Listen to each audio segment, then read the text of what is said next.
A obsessão por ser mãe de uma menina levou uma médica a planejar 2 crimes: o sequestro de uma bebê direto da maternidade e o assassinato de uma mulher.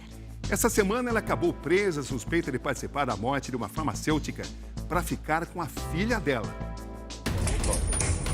Polícia! A neurologista Cláudia Soares Alves, de 42 anos, estava em casa no interior de Goiás quando a polícia chegou. Tá comigo. Bota a mão na cabeça,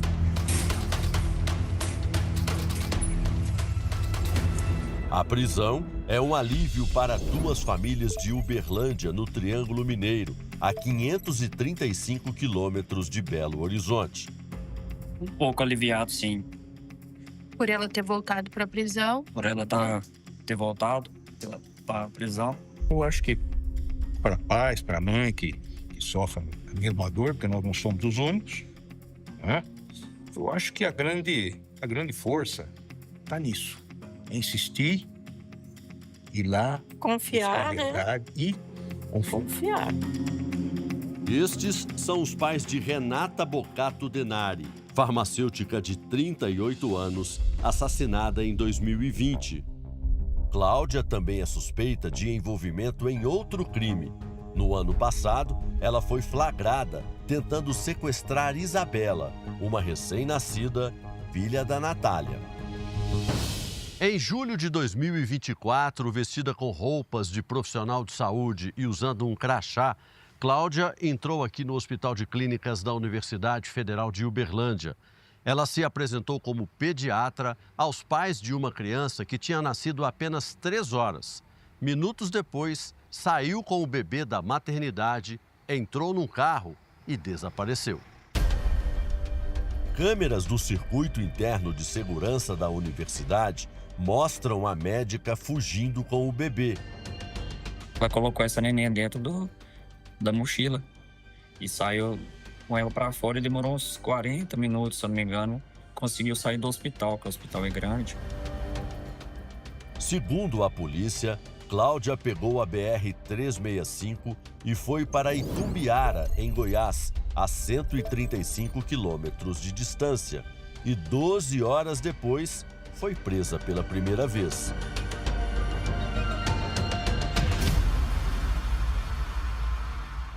Ela saiu dentro de uma mochila, né?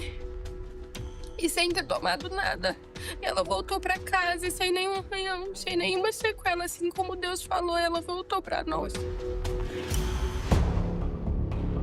Em março deste ano, a justiça mandou soltar a médica, que passou a viver com tornozeleira eletrônica e em prisão domiciliar.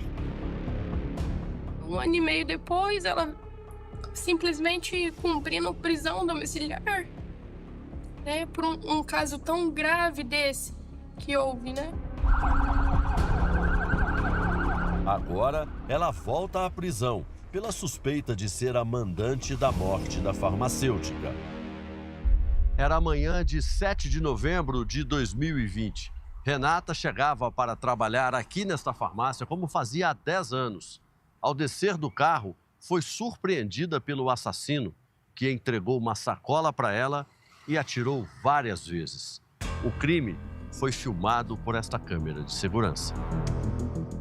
Renata morreu na hora. Na sacola plástica, uma tentativa de atrapalhar a polícia. Uma carta que, segundo os investigadores, foi escrita pela própria médica. A intenção seria desviar a atenção para um suposto ex-namorado de Renata e levar a polícia a acreditar em crime passional. Escreveu com a mão esquerda para evitar um exame grafotécnico. Além da neurologista, foram presos essa semana um vizinho, Paulo Roberto Gomes da Silva, suspeito de executar o crime, e o filho dele, que teria participado, mas, segundo o delegado, não será indiciado. Ele prestou declarações e declarou exatamente o que ele sabia. Que quem foi o executor foi o seu pai. O pai dele executou o crime, a mando da médica. A investigação concluiu que Cláudia teve um relacionamento com o ex-marido da farmacêutica e planejou a morte de Renata para ficar com a filha do casal. Nós verificamos que nenhuma outra pessoa tinha motivação para querer a morte da vítima, a não ser essa médica de Tumbiara. Renata não tinha motivos. Não tinha ninguém, não tinha um Pensa numa desafio. pessoa que não tinha motivos. Não tinha desafio. Foi tranquilo. O único desafio era essa mulher, que casou com o ex-esposo, entendeu? Aí eles começaram com coisa por causa da menina. Ela queria já mandar na menina, e a mãe, que era minha filha, não aceitava. As prisões nessa semana foram motivo de comemoração na Rua da Farmácia, onde Renata trabalhava. É sentimento de alívio de fazer justiça, né? Então, foi 2 crimes que ela cometeu, né? Eu acho que ela nem deveria estar solta. Aí, se ela mandou matar, ela tinha que ser presa mesmo. Foi feita justiça. Sim. Até hoje, os pais de Renata tentam superar a dor de enterrar a própria filha. Eu suponho que deve ter sido vocês enfrentar a maior dor que o ser humano pode enfrentar, que é de enterrar um filho, né? Eu fico imaginando se vocês desconfiados da pessoa e não ter prova ainda, né? É angustiante não poder falar, porque quem acreditaria naquela altura? Foi por isso que eu disse, talvez o tempo. Tenha sido certinho. Nesse tempo de Deus mesmo. Deus meu. E qual pode ser a pena? Ela pode vir a ser condenada até 30 anos de prisão pelo homicídio qualificado. Duas histórias separadas por um período de 4 anos, mas unidas pela mesma obsessão, o desejo incontrolável de ser mãe. Cláudia já tem um filho de 18 anos, mas por motivos ainda não esclarecidos, sonhava também em ter uma menina. Na casa em que morava e onde foi presa, a médica tinha um quarto rosa, berço e uma boneca idêntica a um bebê. Na época, ela chegou a fazer um quarto rosa para essa criança, da Mini. A menina chegou a relatar isso para a família, que ela fez um quarto rosa, esse tipo de coisa, já para receber ela. Até aí, tudo bem. Só que depois, a hora que ela perdeu, ela pretendeu retomar a qualquer custo. Então, essa é a motivação principal para o crime.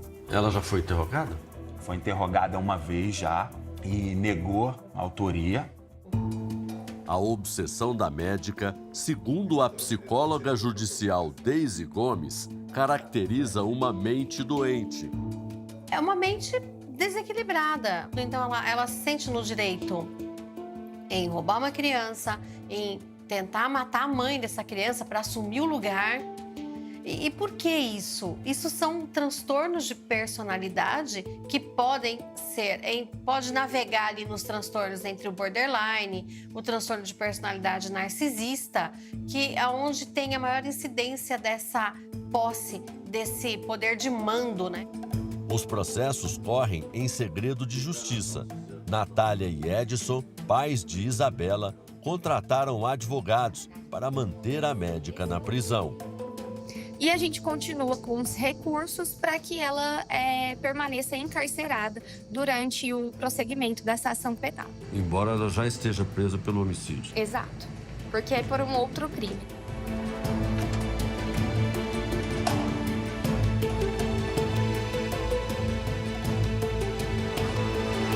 No caso da família da bebê sequestrada, os pais querem uma indenização de R$300 mil. A universidade responsável pelo hospital onde Cláudia trabalhava afirmou em nota que sempre esteve à disposição, oferecendo o suporte necessário. Diz que a instituição colaborou com as autoridades competentes para o esclarecimento e resolução do caso. Sobre a entrada na unidade, informou que, devido ao vínculo funcional da professora com a universidade, ela tinha acesso direto ao hospital, mas novos fluxos de segurança foram implantados. Nós procuramos também o advogado de defesa da médica, mas ele não retornou às nossas ligações nem respondeu às mensagens. Para os pais e para a irmã de Renata, ficam a dor, a saudade e a perplexidade de um crime brutal. E mentes perversas existem em todas as classes sociais, em todas as posições, em todas as profissões. Não é porque ela é médica que ela não pode ter cometido um assassinato. Então, eu acho que ela se escondeu atrás do jaleco, ela se escondeu atrás da máscara. Da profissão. Para ficar impune da profissão e do status.